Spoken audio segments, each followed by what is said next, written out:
Meus irmãos, existe na natureza o que foi intitulado a lei da inércia. A inércia, essa lei nos diz que todo o corpo ou todo ser tende a permanecer no lugar que está, a não ser que uma força externa atue sobre ele.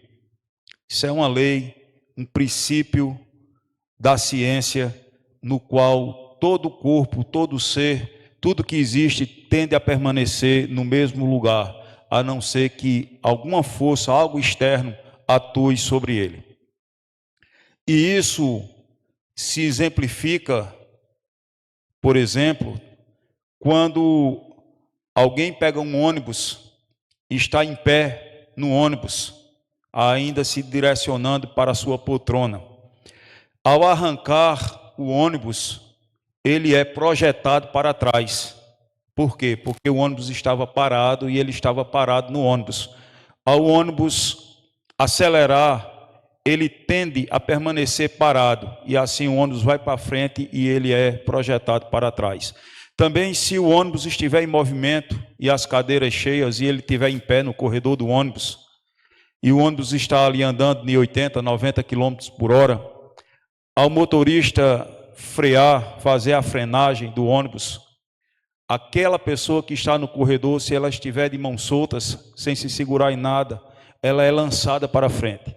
Por quê? Porque ela estava ali em uma velocidade relativa ao chão de 80 ou 90 km por hora. E freando o ônibus diminui a velocidade e aquele corpo tende a permanecer na velocidade que estava e é lançado para fora. Por isso, quando nós estamos no ônibus, em pé, nós nos seguramos nas poltronas ou naqueles corrimãos para não cairmos, sermos arremessados para frente ou lançados para trás. Isso aí está diretamente ligado com a inércia. O corpo iria permanecer no seu estado, a não ser que uma força externa atuasse sobre ele. Essa lei da inércia se aplica totalmente à obra que Cristo fez em nossa vida. Nós estávamos longe de Deus, perdidos, mortos nos delitos e pecados, e tendíamos a permanecer nessa situação. O homem, no seu estado natural, ele é semelhante a um carro sem freio descendo uma ladeira. Então ele está descendo rapidamente para a destruição. Aquele carro descendo uma ladeira sem freio, ele está descendo rapidamente para uma colisão frontal. Da mesma forma, o homem sem Deus estava descendo ladeira abaixo de forma desgovernada para terminar no inferno. O homem sem Deus, naturalmente, ele jamais iria buscar a Deus, porque ele permaneceria no seu estado pecaminoso, envolvido no pecado, envolvido nas coisas do mundo e caminhando a passos largos para a perdição. Então, o que Jesus Cristo fez? Deus, com o seu grande amor que nos amou, enviou seu Filho Jesus Cristo para nos resgatar do império das trevas e nos transportar para o reino do Filho do seu amor. De forma que Jesus Cristo agiu em nossa história, mudando assim o curso da nossa vida. E aquele destino que estava posto diante de nós, de destruição, de morte eterna, de envolvimento com o pecado, foi mudado quando Cristo veio nos resgatar. E nós não temos como nos gloriarmos em salvação, porque isso foi algo realizado por Cristo e nos dado gratuitamente através dele. Foi isso que aconteceu com Zaqueu. Zaqueu estava perdido nos seus delitos e pecados, nos seus erros. Zaqueu era cobrador de impostos e, além dos impostos que ele cobrava, ele usurpava, roubava, cobrava além do que era devido e tirava para si uma parte desse dinheiro. De forma que Zaqueu, mesmo sendo um israelita, ele estava perdido nos seus pecados, longe de Deus, e como escória da sociedade, rejeitado pelo povo, desprezado pelo povo, pelaquela vida que ele levava de usurpar o povo, os seus próprios contemporâneos. Meus irmãos, Zaqueu iria permanecer nessa história, Zaqueu iria permanecer roubando e juntando dinheiro e vivendo uma vida rica, mas longe de Deus, miseravelmente longe e distante de Deus. A não ser que Cristo fosse ao encontro de Zaqueu para mudar o rumo da sua história. E foi isso o que aconteceu. Jesus Cristo se dirige a Zaqueu, chama a Zaqueu, diz que queria pousar na sua casa. Com certeza Zaqueu teve conhecimento da mensagem de Cristo e aquela mensagem impactou a sua vida. E Jesus Cristo foi atrás do perdido, lhe resgatou do império das trevas e lhe deu agora um novo nome. Pois ele diz: este também é filho de Abraão. Jesus Cristo muda a história de Zaqueu, um homem que era desprezado, agora tem uma atitude totalmente diferente. E ele diz: resolvo dar aos pobres metade dos meus bens. E se alguma coisa tenho defraudado alguém, restituo 4 vezes mais. Com essas palavras provam a transformação que houve no coração e no caráter de Zaqueu, que jamais aconteceria de forma natural, que jamais aconteceria por iniciativa própria de Zaqueu, mas Jesus Cristo, o enviado de Deus, foi ao encontro de Zaqueu e mudou a sua história. E o versículo 10 diz: porque o Filho do Homem veio buscar e salvar o perdido. Meus irmãos, ao longo dos séculos e séculos e milênios, muitos morreram sem ter o conhecimento da mensagem salvadora do Evangelho. Muitos pereceram em outras culturas, em outros países, sem conhecer o Evangelho. Muitos dos nossos antepassados, que viveram 100, 200 anos atrás, possivelmente nunca também ouviram falar do Evangelho de Cristo, da salvação, do presente de Deus para a humanidade que era Jesus Cristo. E alguém pode dizer: então, se essas pessoas forem condenadas, Deus é injusto. De maneira nenhuma. Não há injustiça nenhuma em Deus. Deus criou o homem, Adão e Eva, estabeleceu a sua vontade, estabeleceu princípios e regras e se relacionava face a face com o homem. O homem peca, Deus vai ao seu encontro, cose roupas de pele de animais, simbolizando a pele do Cordeiro de Cristo Jesus e o derramamento do sangue daquele animal que fora morto e imolado, para que a sua pele cobrisse a nudez do pecado daquelas pessoas. E mesmo assim, o homem se distancia totalmente da presença de Deus. Os descendentes de Adão e Eva, com o decorrer do tempo, a grande maioria se distancia de Deus e começa a adorar ídolos, elementos da natureza, começam a se deturpar totalmente. E o pecado estava de tamanha forma na humanidade que Deus resolveu dar cabo da humanidade através do dilúvio. Novamente, Deus salva 8 pessoas: Noé, sua esposa, seus filhos e suas noras. E agora, depois do dilúvio, Deus abrindo a porta daquela arca, aquelas pessoas descendo, Deus ali mostra o seu poder e se revela diretamente com salvação para 8 pessoas. Novamente a história se repete. Aqueles descendentes de Noé começam a se distanciar da presença de Deus e começam a seguir o curso do mundo, o curso da natureza pecaminosa. E novamente se esquece totalmente de Deus. de forma que Deus não tem nenhuma culpa pelo fato do pecado do ser humano. O ser humano é responsável pelas suas escolhas, pelos seus pecados e será cobrado por Deus. Mas o Senhor nosso Deus foi gracioso para conosco, revelando o Evangelho, fazendo com que o Evangelho e a salvação de Cristo chegasse até nós.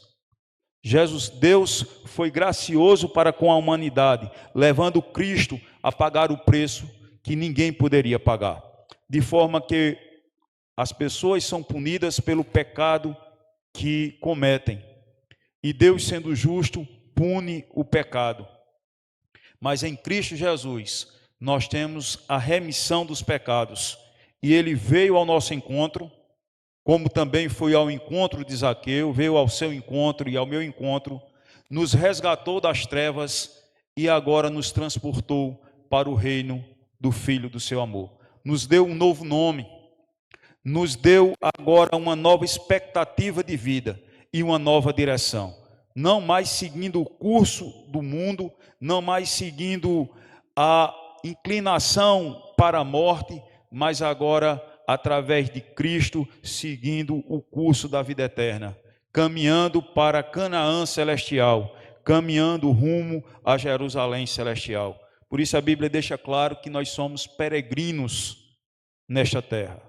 O peregrino, e é peregrino não é em um país, é peregrino na terra, no planeta Terra, porque a nossa pátria, o nosso lar final, eterno, não é nesta terra, e sim na Jerusalém celestial, na presença do nosso Deus. De forma que nós precisamos agora, depois de resgatados por Cristo, caminharmos rumo ao encontro com o Senhor na Jerusalém eterna. Por isso, andamos assim em novidade de vida, porque fomos por eles resgatados, porque Ele entrou no rumo da nossa história e mudou o destino que nós estávamos seguindo de perdição. Mudou a inclinação da nossa carne que nos conduzia para o pecado. É bem certo que o pecado ainda permanece em nós, mas nós temos agora uma esperança em Cristo, que pagou o preço pelo nosso pecado. A salvação para nós, como sabemos, é de graça, é gratuita, mas custou o preço do precioso sangue do Filho de Deus, que foi imolado em nosso lugar. Aquela cruz que Jesus Cristo padeceu estava destinada para mim e para você, mas Ele tomou-a para si e pagou o preço que nós não poderíamos pagar, porque se nós tivéssemos sido crucificados, o nosso sacrifício não pagaria o preço do nosso pecado. Somente um cordeiro puro e sem mácula, perfeitamente homem e perfeitamente Deus, poderia cumprir a exigência da lei, e Jesus Cristo fez isso em nosso lugar. Desta forma, nós queremos meditar em 3 aspectos nesta manhã dessa obra que Cristo faz em nossa vida. No livro de Efésios, no capítulo 2, versículo 1 e 2, nos diz o seguinte: Ele vos deu vida, estando vós mortos nos vossos delitos e pecados, nos quais andastes outrora, segundo o curso deste mundo, segundo o príncipe da potestade do ar, do espírito que agora atua nos filhos da desobediência. Ele vos deu vida, estando vós mortos nos vossos delitos e pecados, que andastes outrora, segundo o curso deste mundo. Então, Deus, através de Cristo, veio ao nosso encontro, nos deu vida, nos salvou, nos redimiu, para que agora fôssemos nova criatura, e não mais andássemos como filhos da desobediência, como diz o final do versículo 2. Agora nós não somos mais filhos da desobediência, e sim filhos adotivos e co-herdeiros com Cristo Jesus. Meus irmãos, em primeiro lugar, o Senhor Jesus Cristo veio ao nosso encontro, como já dissemos, e nos salvou. Essa obra de salvação veio diretamente de suas mãos, porque somente ele poderia realizar tamanha obra, já que nenhum homem e nem a própria lei conseguiria tornar o homem perfeito e agradável ao Senhor. Mas Jesus Cristo realizou, enviado por Deus, aquilo que nós não poderíamos realizar. Ele veio ao nosso encontro e nos salvou. Se ele não tivesse vindo até nós, nós continuaríamos na situação de morte espiritual, que significa afastado de Deus, alheios à vontade de Deus, longe de Deus. Mas o Senhor foi quem nos salvou. Isso foi uma obra que veio dele. E na mesma carta de Efésios, capítulo 2, versículo 4 e 5, ele repete, dizendo assim: mas Deus, sendo rico em misericórdia, por causa do grande amor com que nos amou, e estando nós mortos nos nossos delitos, nos deu vida juntamente com Cristo. Pela graça sois salvos. Essa graça que Deus revela, a graça significa um presente imerecido, algo que ninguém merecia, mas que Deus gratuitamente deu no seu Filho amado, que Deus gratuitamente nos concedeu pelo seu grande amor com que nos amou. Versículo 8 e 9 desse mesmo texto também nos diz: porque pela graça sois salvos, mediante a fé. Isto não vem de vós, é dom de Deus, não de obras, para que ninguém se glorie. Um princípio muito claro e nítido é que a salvação que Deus nos deu foi pela graça, mediante a fé. Um dom gratuito de Deus que Ele nos concedeu, porque nós caminhávamos para a morte eterna. E Ele diz, não de obras, para que ninguém se glorie.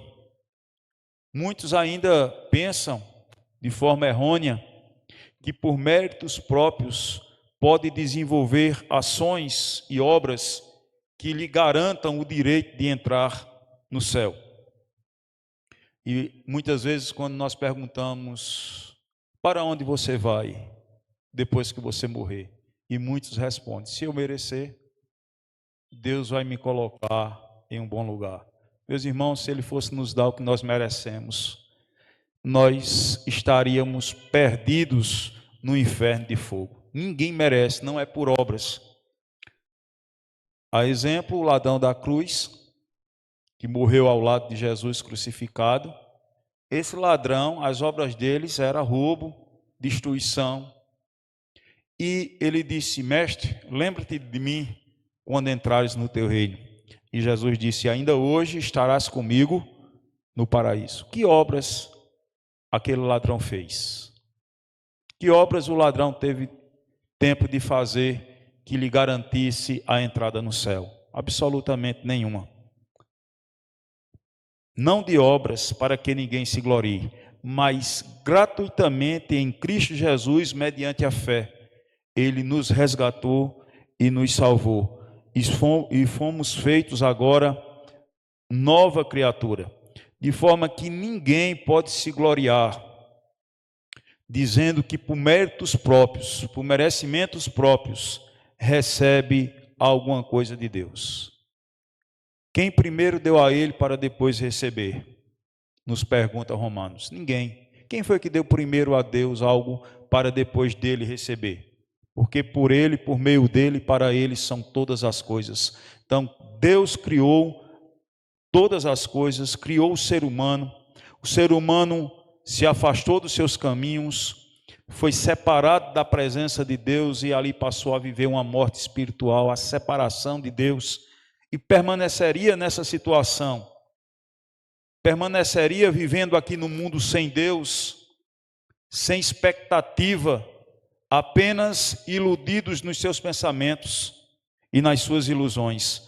Mas Deus revelou Cristo e Ele veio ao nosso encontro, nos resgatou e nos salvou. No livro de Romanos, capítulo 8,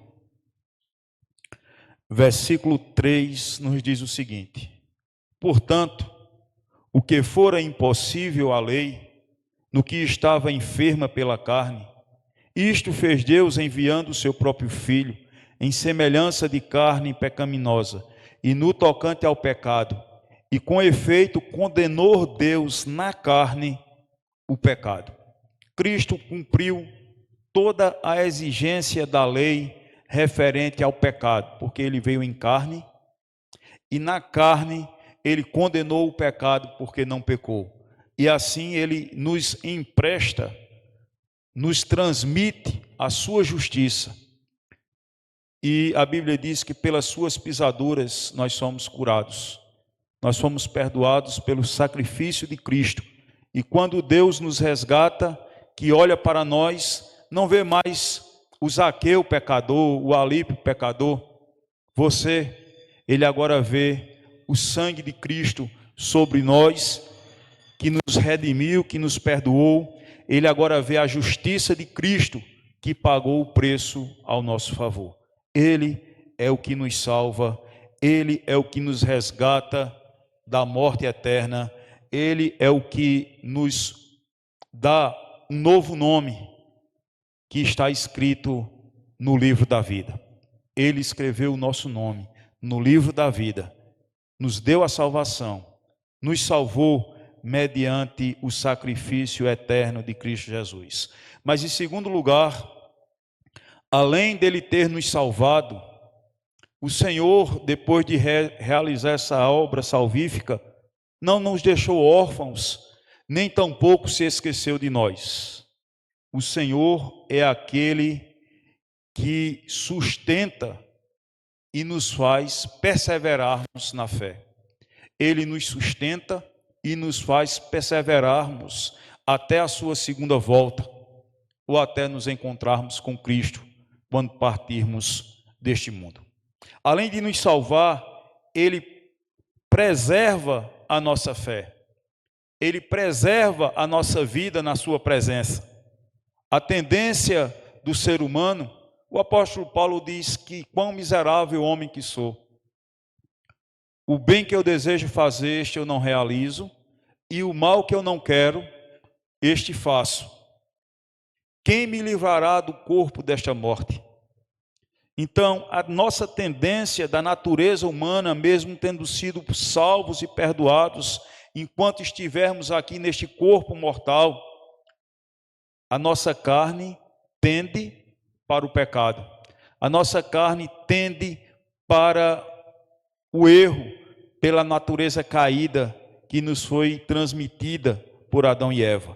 Mas nós podemos ter a certeza que aquele que começou a boa obra em nós, ele é fiel e poderoso para terminar e para guardar a nossa coroa ou o nosso depósito até o dia final.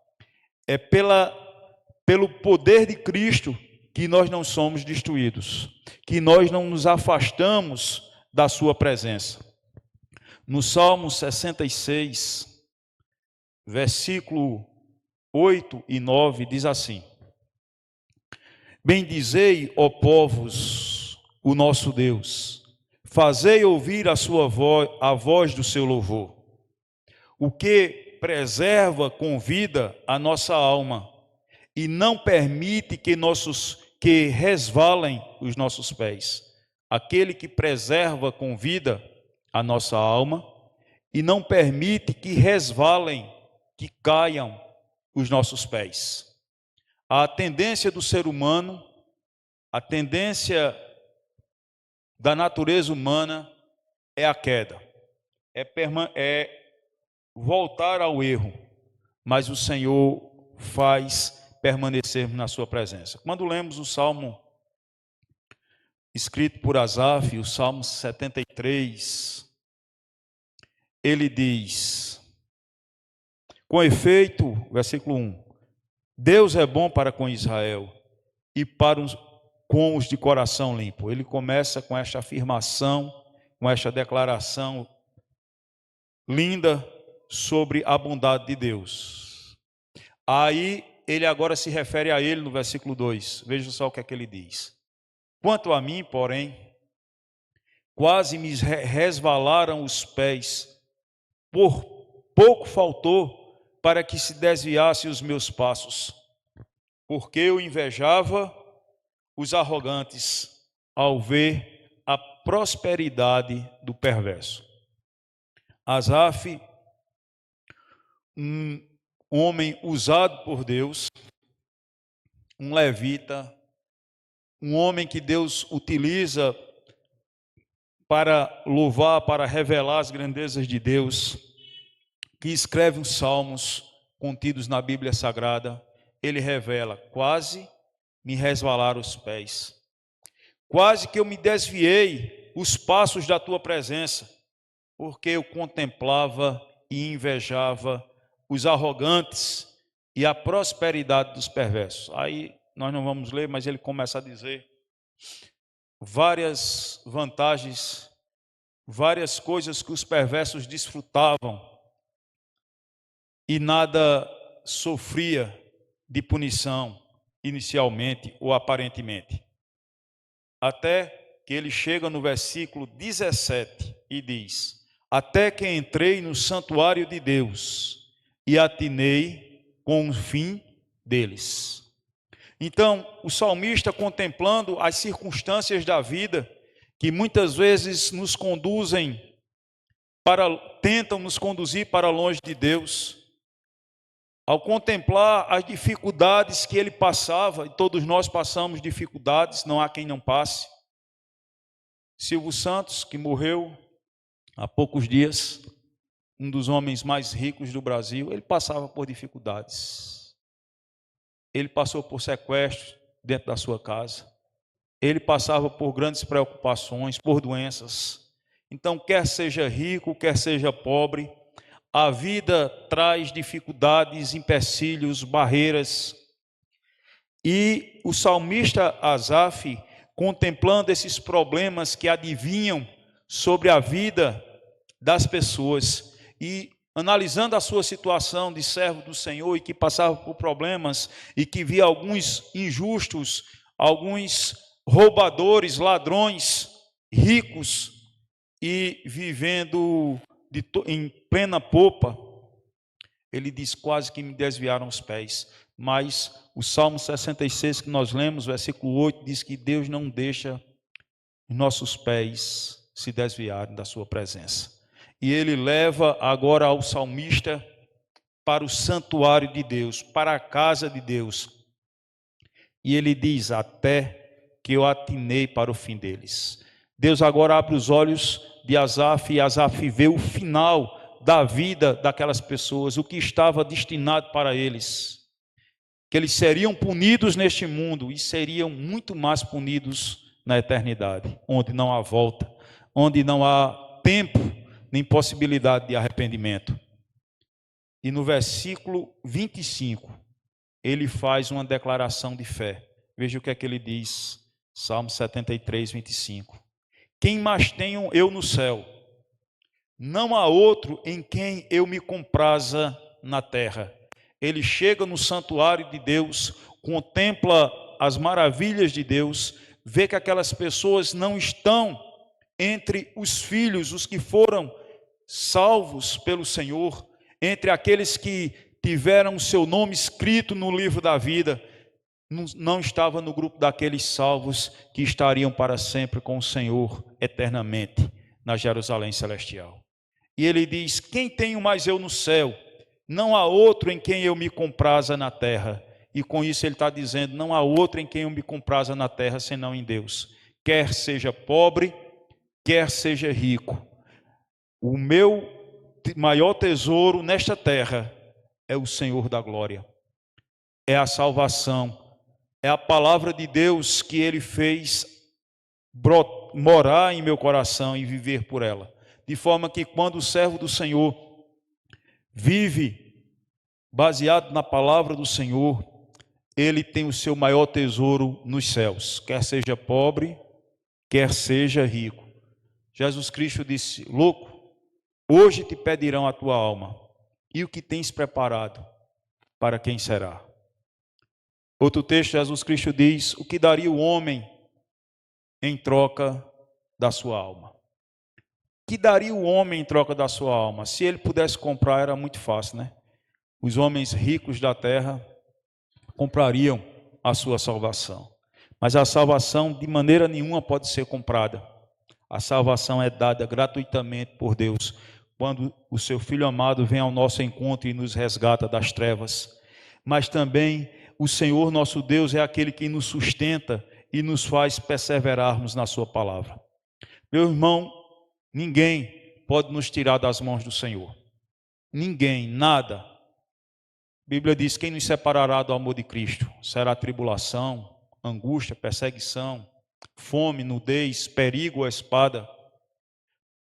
Nem coisas do presente, nem do porvir, nada pode nos separar do amor de Deus. Ele diz: porque eu estou bem certo que nem as coisas do presente, nem do porvir, nem qualquer outra criatura poderá nos separar do amor de Deus que está em Cristo Jesus, o nosso Senhor. Meus irmãos, nada pode nos retirar das mãos do Senhor aquele que Ele salvou. Uma vez salvo, salvo para sempre, porque Ele nos faz permanecermos na sua presença e perseverarmos na sua palavra. O Evangelho de João, no capítulo 10, nós podemos ter essa certeza. Evangelho de João, capítulo 10, versículo 28. Vamos ler esse texto? Lucas, se quiser projetar, ele pode projetar. João 10, 28.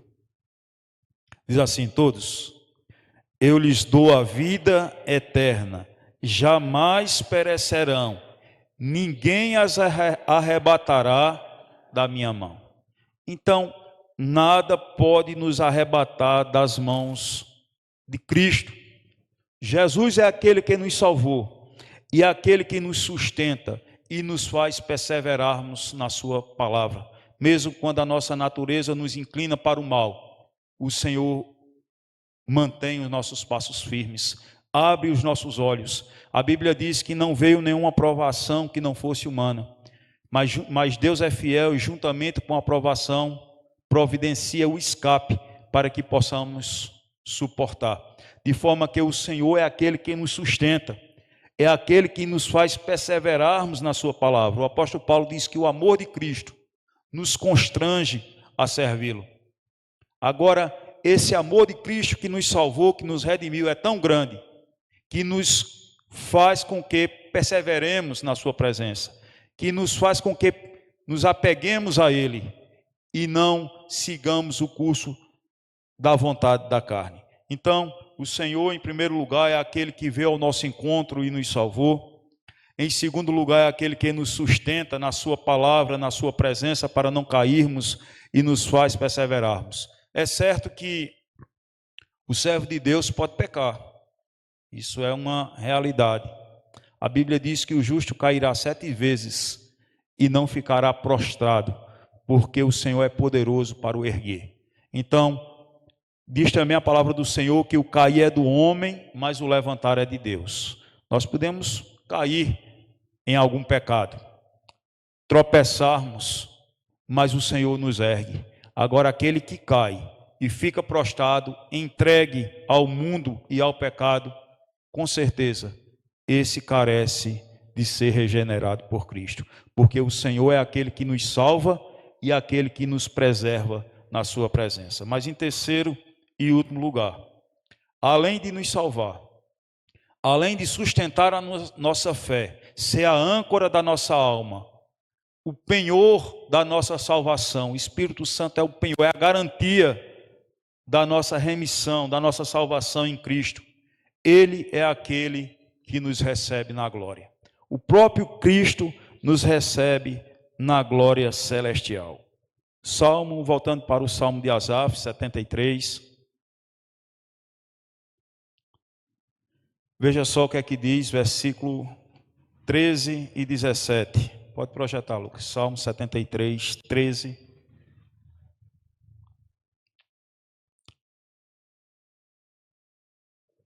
Ou melhor, desculpa, Salmo 73, 24. Já estava misturando os textos com o próximo texto que nós vamos ler. Salmo 73, 24. Vamos ler esse texto.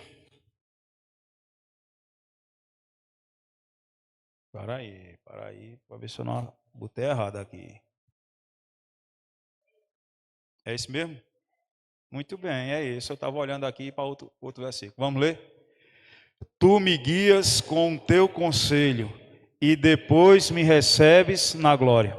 Muito obrigado, irmã de Norá.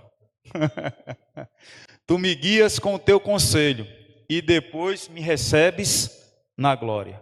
O Senhor nos recebe na glória. Os irmãos recordam da morte de Estevão, quando estava sendo apedrejado. Ele diz, olha para os céus e diz: eis que vejo os céus abertos e à direita de Deus, Cristo, de pé. E ele diz: em tuas mãos entrego o meu espírito. Ele se entrega a Jesus e diz: não lhes impute esse pecado, recebes o meu espírito. Então, Jesus Cristo, só tem esse texto, não estou dizendo com isso que Jesus Cristo vai se levantar para nos receber, não. Mas, no caso ali de Estevão, Jesus Cristo se levantou no seu trono de glória e recebeu o espírito de Estevão. Meus irmãos, em Apocalipse, capítulo 7, que é o destino do servo do Senhor. Apocalipse, capítulo 7, versículo de 13 a 17. Vamos ler em conjunto esse texto. Apocalipse 7, de 13 a 17. Todos, diz assim: um dos anciãos tomou a palavra, dizendo: estes que se vestem de vestiduras brancas, quem são e da onde vieram? Respondi-lhe: meu Senhor, tu o sabes. Ele então me disse: são estes os que vêm da grande tribulação, lavaram suas vestiduras e as alvejaram no sangue do Cordeiro, razão porque se acham diante do trono de Deus e o servem de dia e de noite no seu santuário. E aquele que se assenta no trono estenderá sobre eles o seu tabernáculo. Jamais terão fome, nunca mais terão sede. Não cairá sobre eles o sol, nem ardor algum, pois o Cordeiro que se encontra no meio do trono os apacentará e os guiará para as fontes da água viva, e Deus lhes enxugará dos olhos todas as lágrimas. Quem são estes e de onde vêm? São os que lavaram e alvejaram suas vestes no sangue do Cordeiro. O único sangue que tem poder de tornar alguém alvo é o do Cordeiro. Se você pegar um sangue de um animal ou de uma pessoa e jogar em umas vestes, ou quando você levar um corte para você tirar o sangue de sua veste, é difícil. Tem até receita, diz que botando limão com detergente ajuda a limpar, mas é difícil. Mas o sangue do Cordeiro, puro e sem mácula, quem alvejar suas vestes no sangue do Cordeiro, estará na Jerusalém celestial, estará pelos séculos dos séculos junto com o Senhor, vivendo e sendo pastoreado pelo nosso Deus, o contemplando face a face, estará diante do tabernáculo de Deus, aquele tabernáculo que Asaf contempla, mesmo que fosse de forma material aqui no templo de Jerusalém dos seus dias, mas que simbolizava a glória celestial, o tabernáculo celeste, e nele não está os impuros, nele não está os roubadores, nele está os remidos no sangue do Cordeiro. Mas aquele que nos salvou, aquele que nos preserva a fé, é aquele que nos recebe em glória. Ele é o penhor da nossa salvação. E por isso, nós temos a certeza que estaremos com ele na eternidade, porque ele veio ao nosso encontro. Ele mudou a nossa história e agora nos conduz e nos recebe em glória. Que coisa maravilhosa nós sabermos que quando não estivermos mais aqui, estaremos com o nosso Pai eterno. Que coisa maravilhosa nós sabermos que seremos por Ele consolados, seremos por Ele recompensados e receberemos um galardão das suas mãos. Aquele que foi salvo, persevera e é recebido pelo Pai na glória celestial. Que o Senhor nos abençoe. Nós vamos orar e vamos cantar mais um hino ao nosso Deus. Senhor Deus, Pai bondoso, misericordioso, te louvamos e te bendizemos, ó Senhor, porque o teu grande amor nos salvou, nos resgatou, porque sendo nós imerecedores e tendenciosos ao erro, ao pecado, o Senhor nos amou de tal forma, veio ao nosso encontro, nos salvou, nos redimiu, nos perdoou os pecados e escreveu o nosso nome no livro da vida, que está guardado por ti. Por isso, Senhor, nós te agradecemos, te adoramos, te rendemos honra e glória, pelo privilégio que temos de sermos contados como filhos teus, como aqueles que foram por ti perdoados e resgatados, e por termos a certeza que o Senhor irá nos preservar até nos sermos por ti recebidos na glória celestial. Te agradecemos, Senhor, por tão grande dádiva vinda das tuas mãos, por todas as bênçãos que tem dispensado sobre nossas vidas, pelo teu cuidado para conosco. Recebe assim a nossa oração, o nosso louvor, a nossa gratidão no nome de Cristo Jesus. Amém.